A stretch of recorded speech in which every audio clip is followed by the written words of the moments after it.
C'est à Sainte-Maxime, vendredi 11 avril, que s'est déroulée l'Assemblée générale statutaire annuelle du Comité du Var de la Ligue nationale contre le cancer. Comme chaque année, cette réunion officielle, ouverte au public, permet aussi à tous les membres du Comité du Var et des différentes délégations varoises de se rencontrer et de débattre. Cette assemblée, réunie autour de la présidente Janine Bello et de son conseil d'administration, devait entre autres procéder aux élections des membres et approuver les différents rapports annuels présentés lors de cette réunion. Le rapport moral, véritable profession de foi sur la ligne de conduite annuelle du Comité du Var, a été énoncé par la présidente Janine Bello. Sur proposition du couple Bernard Casanova et plus spécialement Monsieur et Madame Casanova qui représente l'une de nos délégations varoises, la délégation menée de main de maître, il faut le dire, le comité du Var a souhaité, tout naturellement, tenir son assemblée statutaire dans cette charmante commune de Sainte-Maxime, représentée par son maire en exercice, M. Vincent Maurice. Je tiens ici à remercier sincèrement tous ces généreux donateurs varois sans lesquels nous ne pourrions accomplir l'ensemble de nos missions. Je remercie les communes qui chaque année nous adressent le montant de leurs subventions, tels le Conseil général, TPL, le CIVED, le CITOMAT, avec lequel nous avons signé une convention nous permettant de toucher une contribution sur la collecte du verre. Enfin, le GFLUC, dont les fonds sont destinés à notre activité sociale. Merci également à toutes les associations sportives, clubs de danse, chorales, qui spontanément se proposent pour organiser une manifestation ou un spectacle au profit de notre comité. Merci aux familles endeuillées qui nous adressent des dons suite à une collecte organisée lors des obsèques de l'un de leurs proches. C'est ce qui se fait actuellement de plus en plus. Bien entendu, je n'oublie pas de mentionner le rôle important de nos délégations qui tissent cette jolie toile sur l'ensemble de notre département, permettant ainsi à la population d'avoir un interlocuteur auprès duquel elle peut s'adresser, se renseigner afin de mieux connaître nos missions. Merci à leurs présidents et présidentes et à toute l'équipe des bénévoles pour le travail et l'énergie qu'ils déploient en donnant de leur temps, en y mettant tout leur cœur et amour afin que les journées qu'ils organisent soient des plus réussies. Les informations diffusées sur notre site internet régulièrement actualisées montrent à quel point il nous faut être présents pour informer, guider et aider toute personne qui souhaite obtenir un renseignement. Il en est de même au niveau de la représentation des usagers. Et notre présence est de plus en plus souhaitée et demandée au sein des différentes structures hospitalières et de santé en général. Ainsi, tout naturellement, les malades et leurs familles se rapprochent de notre association. Ils nous demandent alors une attention plus particulière et personnelle, car leur vie traditionnelle se trouve brutalement bouleversée. Tel est le bilan, plus que satisfaisant sur les activités menées par notre comité, qui souhaite s'enrichir, si faire se peut, de nouveaux bénévoles, afin d'alléger les tâches de certains et d'assurer le moment venu notre remplacement. Je vous remercie de votre attention.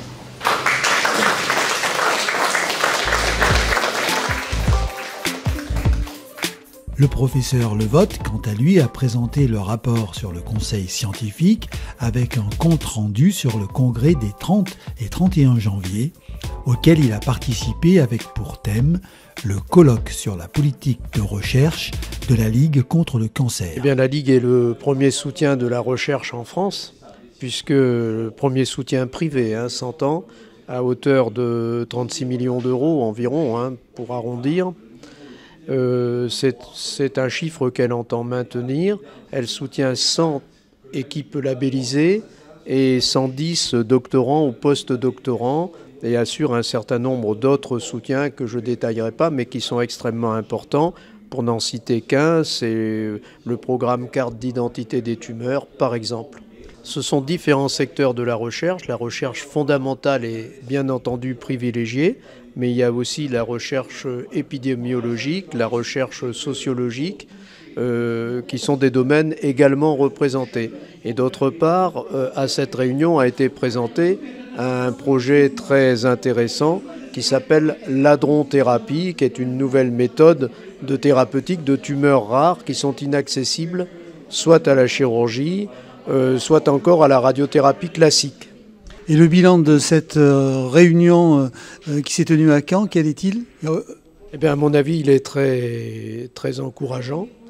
Il est encourageant pourquoi ? Parce que d'abord c'est le reflet de ce qui se fait en France et certainement en Europe, et puis il montre une vivacité de la recherche française qui doit être absolument aidée par la Ligue dont c'est le projet et dont les fonds doivent être encore améliorés par appel à la générosité du public.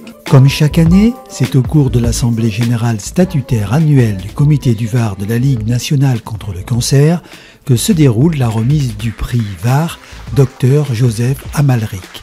Cette année, celui-ci a été attribué au lauréat Pierre-Marie Deshaies pour ses travaux sur le contrôle des endonucléases à spécificité de structure et stabilité du génome. Alors, mon travail consiste à la recherche fondamentale sur les mécanismes de fonctionnement des cellules. Donc, si on arrive à comprendre comment les cellules fonctionnent dans leur état normal, on va peut-être mieux comprendre ce qui se passe dans les dérèglements que sont les cancers. Alors tout à l'heure, vous avez fait un compte-rendu qui était passionnant, notamment votre spécialité, c'est l'ADN et la réparation de l'ADN. Ouais, exactement, merci si le message est passé, c'est l'essentiel. Donc oui, le laboratoire dans lequel je travaille s'intéresse essentiellement au mécanisme de réparation de l'ADN qui est lésé journellement. Et donc ces mécanismes de réparation, quand ils sont dépassés ou quand ils sont déficients, génèrent des problèmes dans les cellules qui peuvent ultimement générer des cancers. Donc votre recherche consiste exactement par rapport à ces mécanismes de réparation ? Comprendre comment ils fonctionnent, comprendre comment ils sont contrôlés, de manière à essayer de déplacer le problème sur les dysfonctionnements. Et le bilan, ça continue à rechercher ou vous arrivez à trouver déjà ? On continue toujours à chercher, Notre idée est assez complexe en recherche fondamentale puisqu'on ne verra peut-être pas le fruit de nos recherches donner un médicament ou un traitement thérapeutique. Mais tout ce qui est produit par la recherche fondamentale peut, de manière ultime, déboucher à un traitement. Et ça, c'est le travail plutôt des cliniciens, des oncologues. Et donc à ce titre, lorsque il y a des donateurs, un peu comme la Ligue, qui participent à la recherche, c'est important pour vous ? Alors, je donnais mon exemple. Sans la Ligue, j'aurais sans doute dû repartir à l'étranger ou même arrêter la recherche. Donc la Ligue m'a octroyé un financement pour continuer mon travail, ce qui m'a permis de me présenter à des concours comme l'INSERM. Et les financements que nous donne l'État ne permettent pas de faire fonctionner un labo. On dépend énormément, même entièrement, des organismes privés tels que la Ligue pour faire avancer nos recherches. Mais cette réunion a été aussi l'occasion d'une rencontre conviviale entre les différents responsables des différentes délégations varoises du Comité du Var et l'opportunité de faire le point sur leurs activités. Bernard Lédé, donc vous êtes le responsable de la délégation d'OPS. Exactement. Dans les pins, plan d'Ops Sainte-Baume. Alors qu'est-ce qui se passe dans cette délégation d'intéressant ? Alors si vous voulez, cette délégation, comme les autres d'ailleurs, trouve sa place dans une participation locale aux actions d'un village et d'une ville comme où je suis.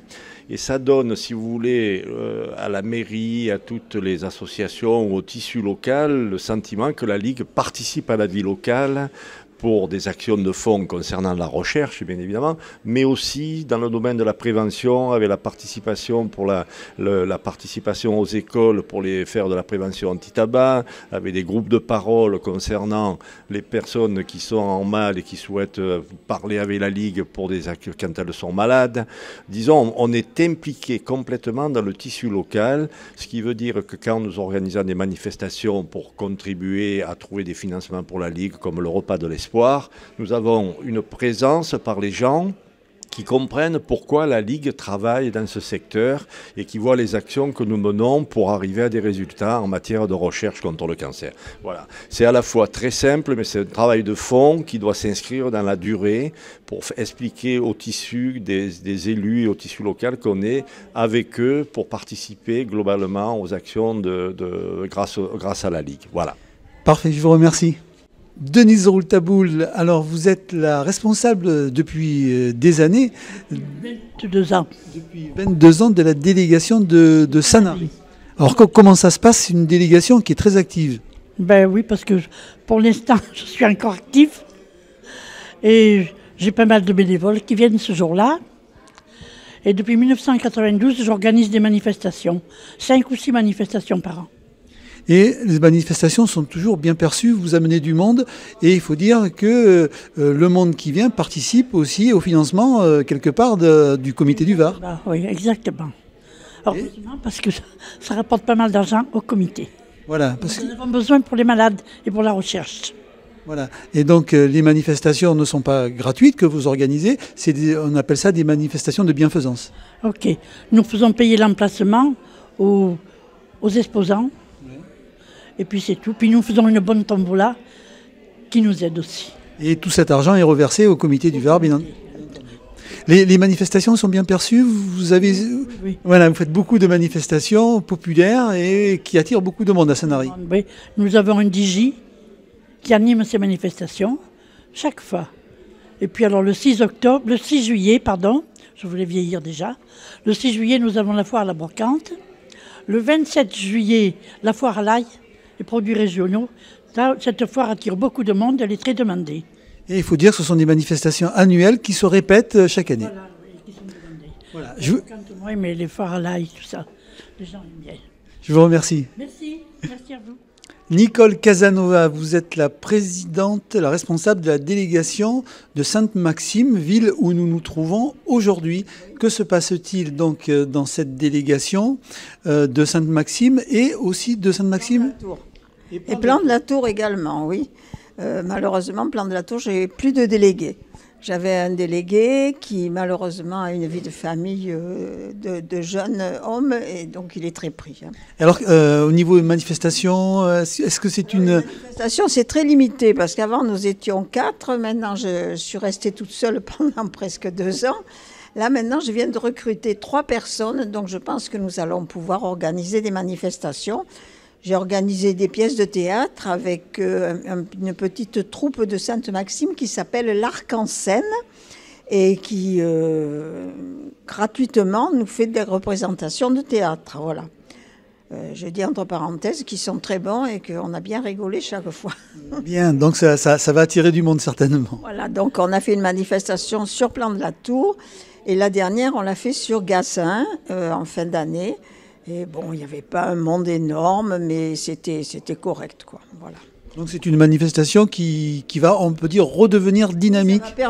Ça va perdurer parce que le directeur de la troupe est un ami de mon fils, donc je suis en relation avec lui régulièrement. Et puis c'est une petite troupe qui est très dynamique et qui demande à être connue. Voilà, et en ce qui concerne la délégation, outre ces manifestations-là, est-ce que vous avez d'autres projets ? Alors, nous participons tous les ans au Forum des associations qui a lieu au moment de la rentrée scolaire. Donc, nous avons un stand avec des prospectus et nous parlons beaucoup de la prévention, bien entendu, pour le tabac, surtout pour les jeunes adolescents. Et les mamans sont intéressées, mais malheureusement, il y en a beaucoup qui fument chez les mamans aussi. Voilà, donc je crois que c'est la principale des choses. Et puis, on a participé aussi, il y a eu au niveau de Sainte-Maxime des grandes réunions sur le cancer. Donc, nous avons participé. Chaque fois qu'il y a une manifestation sur la santé, nous participons. Je vous remercie. Docteur Jean-Pierre Rocheton, vous êtes le responsable de la délégation de... Cavalère, Croix-Valmer, Le Rayol, Canadelle. Ça fait beaucoup, ça, non? Non, ça suffit, il y a de quoi s'occuper, tout simplement. Alors, comment elle fonctionne, cette délégation? Elle fonctionne très très bien dans la mesure où je suis installé à Cavalère depuis 40 ans, enfin j'ai été, maintenant je suis à la retraite, donc il m'a été facile de recruter. Contrairement aux autres délégations, j'ai une trentaine de membres avec moi, entre des hommes et des femmes. Plus de femmes que d'hommes, parce que c'est toujours le même problème. Les hommes sont un peu timides, un peu en retrait. Bientôt, vous verrez les femmes partout et pas les hommes. Alors, est-ce que vous êtes dynamique? Oui, on organise un tas de choses. À Cavalère, il y a un loto au mois de janvier, il y en a un à Croix-Valmer au mois de mars, il y a les huîtres au mois de février, il y a les puces de Cavalère le 1er mai, Il y a 2 concours de boules en été, il y a la Saint-Jean et la Saint-Pierre pendant lesquels on ramasse un tatou. Et je suis la délégation qui retransmet le plus de fric à la Ligue départementale. D'accord, donc vous êtes celle qui rapporte le plus au comité. Voilà. Enfin, c'est pas moi, c'est les gens qui me donnent du fric, c'est vrai. L'année dernière, je crois que j'étais aux alentours de plus de 20 000 euros. Je fais des lotos où il y a en moyenne 400 à 500 personnes. À Cavalère, probablement un peu moins parce que c'est plus petit, mais voilà. Et en dehors de ces manifestations dites populaires, entre guillemets, est-ce que vous avez des conférences ? Oui, on essaie d'organiser des conférences, des projections de films. Là, je suis en train de préparer une projection sur un film qui est peut-être le cancer, si c'est le ventre, mon deuxième cerveau. C'est une technique qui est sortie, c'est américain et chinois. Je pense que ça va marcher, je viens de commander le DVD. C'est important quand même d'avoir des conférences parce que d'un côté on a les gens qui aiment s'amuser, mais de l'autre on a des intellectuels quand même. Yvette Mével, bonjour, vous êtes la responsable de la délégation de Cogolin. Qu'est-ce qui se passe dans cette délégation ? Dans cette délégation, ce que je trouve essentiel, ce sont les groupes de parole. Tous les premiers lundis de chaque mois, à la Bastide Pisan, nous avons les groupes de parole.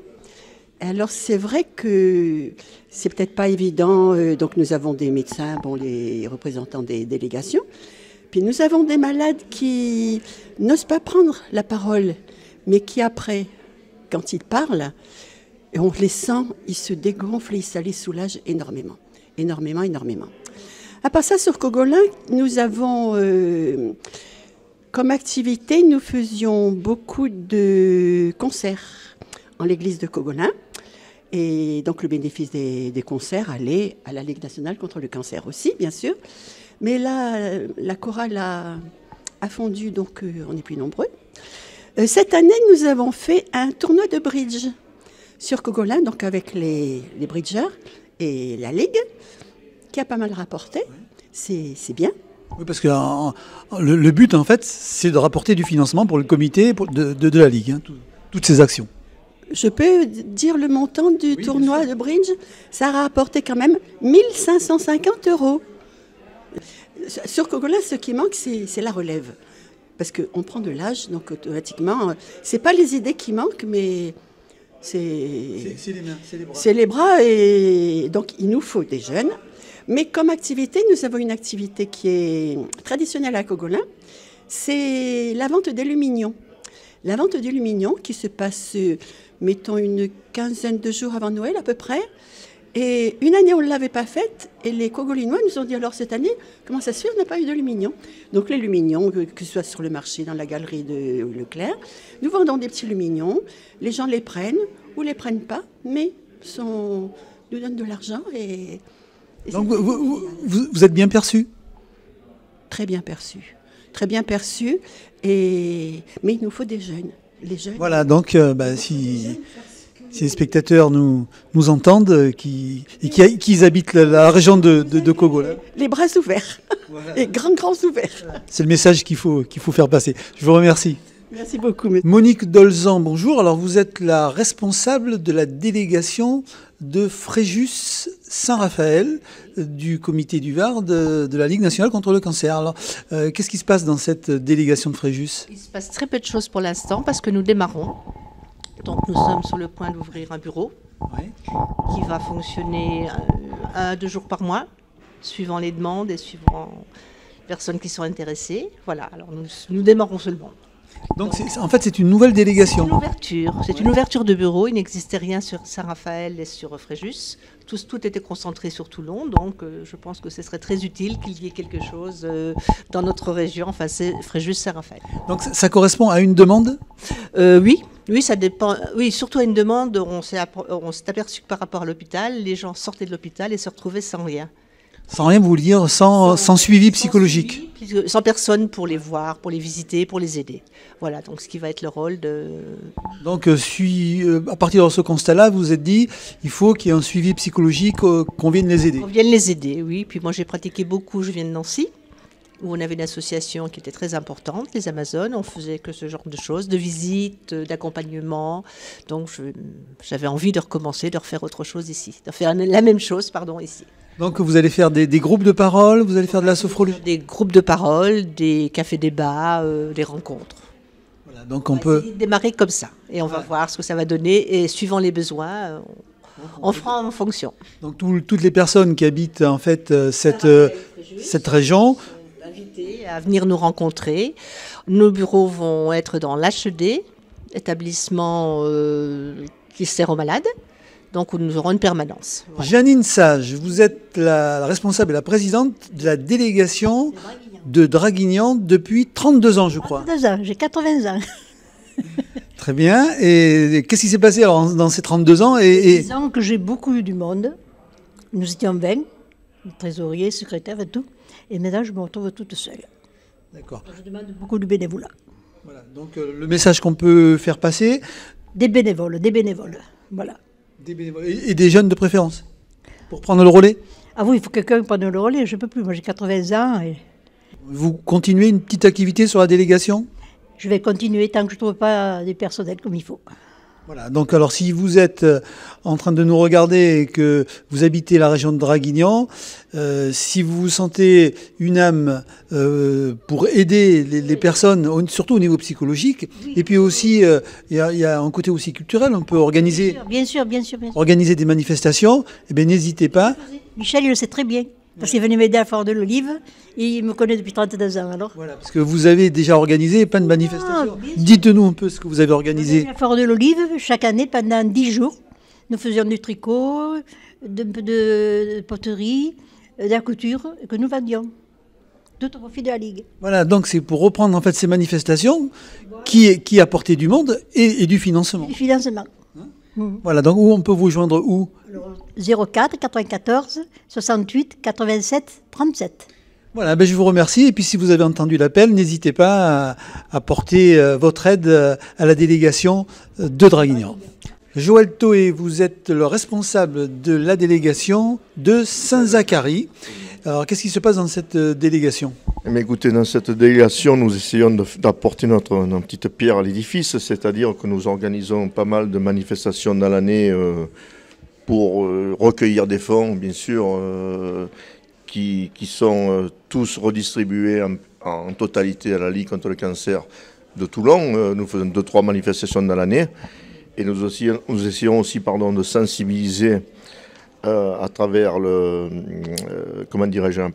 communication, aux jeunes, les risques de la cigarette, les méfaits du tabac. De la prévention. De la prévention aussi. Et ensuite... De l'information et de la prévention. Ensuite, ce qu'il y a aussi, nous avons, par la délégation de Nance-les-Pins, nous collaborons souvent ensemble, nous avons fait une campagne d'affichage concernant la sophrologie par une personne qui vient une fois par mois à Nance-les-Pins pour justement faire venir les personnes qui ont été en contact avec la maladie et leurs familles afin qu'ils se retrouvent, qu'ils se ressourcent psychologiquement par l'intermédiaire de la sophrologue qui vient, je vous le disais, une fois par mois. D'accord, donc c'est une aide psychologique que vous apportez aux malades. Je n'ai rien à voir avec le milieu médical, je suis un artisan, je suis menuisier, l'entreprise de menuiserie. Un bénévole ? Voilà, je suis un bénévole, mais je ne connais absolument rien au milieu médical, sauf quelques, bien sûr... sauf que vous participez activement. Voilà, alors on fait de notre mieux. Et je vous le dis, la base finale, la finalité, c'est de récolter des fonds et de les redistribuer pour ensuite... qu'au niveau national et départemental, ça serve à la prévention et à la recherche, et aux malades, et l'aide aux malades. Je vous remercie. Voilà. Docteur Bernard Casanova, alors vous êtes le responsable de la délégation de Saint-Tropez, mais c'est... Également donc de Gassin et Ramatuelle. Ouais. Donc je suis en train de calculer, il me semble que ça doit faire pas loin de 20 ans. On organise essentiellement une manifestation par an en coopération avec la boule tropézienne, donc un challenge de boules en été, au profit donc de la Ligue contre le cancer. Mais je voulais dire surtout, ce dont je suis le plus fier, c'est d'avoir créé un groupe de parole, que j'ai quand même un groupe de parole dans le Golfe. Donc on se réunit tous les premiers lundis du mois à Cogolin, dans une structure qui s'appelle la Bastide Pisan. Et donc... il a fallu du temps pour que ça fonctionne bien. Bon, évidemment, on fait des articles dans les journaux. Mais bon, il faut du temps, que les gens connaissent et puis osent venir. Et puis tout le monde Tout le monde n'a pas le courage peut-être de venir, mais les gens qui sont venus se rendent compte que c'est important pour eux parce qu'ils parlent. Ils parlent. Et donc, alors, au départ, on a fonctionné un peu comme ça. On accueillait les gens qui nous parlaient de leurs problèmes. Et puis, on s'est rendu compte que finalement, c'était peut-être pas assez actif. Donc, j'ai pris contact avec un sophrologue et maintenant une sophrologue qui vient, celle qui est la sophrologue du comité du Var à Toulon, qui vient donc une fois par mois animer ce groupe de parole, ce qui fait que ça permet, disons, d'animer davantage ce groupe de parole, de faire parler les gens, et puis en même temps de se relaxer, voilà. Il y a même des personnes qui viennent maintenant, déjà depuis quelque temps, de Saint-Raphaël, puisqu'il n'y a pas de groupe de parole à Saint-Raphaël, Fréjus-Saint-Raphaël, la grosse agglomération, et donc qui viennent de là-bas, donc tous les premiers lundis du mois pour... En conclusion, cette assemblée générale fut un réel succès.